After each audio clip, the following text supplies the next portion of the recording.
how to use AI Companion in your Zoom meeting. Hey everyone, welcome back to the channel. If you are new here, don't forget to hit the subscribe button and turn on the notification bell to not miss any updates.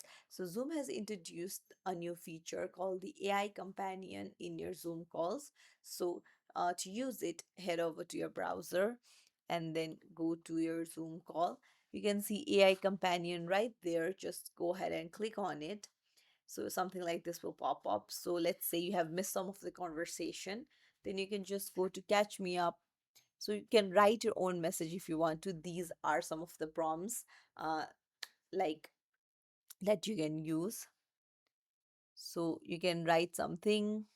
You can ask, was my name mentioned?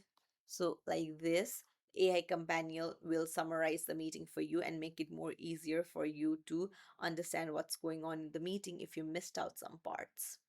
So make sure that the meeting has transcript available so that they can hear what is going on in the meeting, and then AI Companion can summarize it to you. So it's as simple as that. If you found this tutorial helpful, don't forget to like the video and subscribe to our channel. Thank you for watching.